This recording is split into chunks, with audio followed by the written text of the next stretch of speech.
यहाँ पे India glycol के बारे में सवाल है निनाद जी का, और इन्होंने 875 पे ले रखा है। और भी कुछ नाम बताए हैं इन्होंने, लेकिन एक बार में हम एक दर्शक से एक ही सवाल लेते हैं। तो इनका सवाल है कि फंडामेंटल कैसा है इसका, और क्या एवरेज कर सकते हैं, एक साल होल्ड करें तो?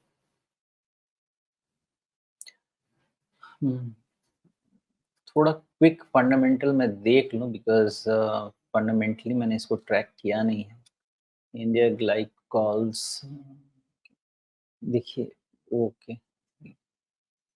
Chemicals 13 14 okay. बहुत पैरामीटर उतने खराब तो नहीं दिख रहे हैं मुझे, सब तरफ ठीक ठाक ही दिख रहा है। ये बात ये है कि बहुत अपसाइड इस लेवल से फिलहाल तो नहीं दिख रही। डाउनसाइड भी बहुत ज़्यादा शायद नहीं रहेगा। पैरामीटर्स उतने खराब नहीं है, इतना कह सकता हूँ। मतलब ये है कि इसमें एक तो 200 ईएमए के आसपास बेस बन सकता है, विच इज़ क्लोज़र टू 735। लेकिन मेरा ऐसा अंदाज़ा है कि इसमें डाउनसाइड 735 अगर नहीं रहा तो हो सकता है कि आपको कम से कम 50 से 70 रुपए की और डाउनसाइड दे, लेकिन फिर भी खराब नहीं होगा स्ट्रक्चर, बिकॉज़ अभी करेक्टिव मोड चल रहा है। तो इसको उल्टा पकड़ के देखना पड़ेगा। उल्टा ये पकड़ के देखना पड़ेगा कि करेक्शन कंप्लीट तभी मान सकते हैं आप जब ये 850 निकल जाए, और अभी चल रहा है कितना 786। डिस्टेंस ज़्यादा है, लेकिन उसके पहले कोई कंफर्मेशन नहीं है। क्लोज़र टू 686 90 इसमें सेफ्टी नेट बढ़ जाएगी, बिकॉज़ मुझे नहीं लगता कि ये जो इसका 625 वाला के आसपास का बॉटम हो टूटना चाहिए। स्ट्रक्चर ठीक-ठाक है। करेक्शन होके इसमें कंसोलिडेशन चालू होना चाहिए, बहुत बड़ा ब्रेकडाउन नहीं होना चाहिए, बिकॉज़ वैल्यूएशन वरी उतना ज़्यादा मुझे नहीं लगता है इसमें। बाकी पैरामीटर्स भी क्विकली देख सकते हैं।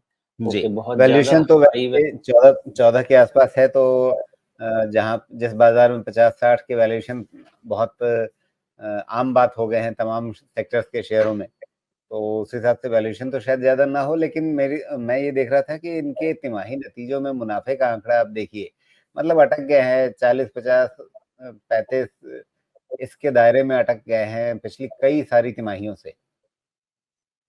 हुँ। हाँ, नहीं, इसमें आपको हिस्टोरिकली इसको वैल्यूएशन ज़्यादा मिला नहीं है।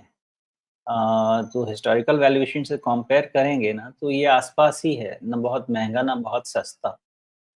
तो लेकिन जनरली ग्रोथ नज़र केमिकल्स नहीं आ में रही तो है। होता है। चिंता ये है, ग्रोथ नज़र नहीं आ रही है। नहीं, ग्रोथ तो अभी नहीं आएगी, किसी भी केमिकल स्टॉक में ग्रोथ अभी नहीं आएगी, उसके लिए 6 महीना तो इंतज़ार करना पड़ेगा, डीस्टॉकिंग तो चल ही रहा है। तो तो 6 अगर महीने के अगर बाद ही ग्रोथ उम्मीद 6 करें। महीने बाद ग्रोथ आनी है, तो क्या उसके लिए अभी से मतलब माल भर के रखा जाए?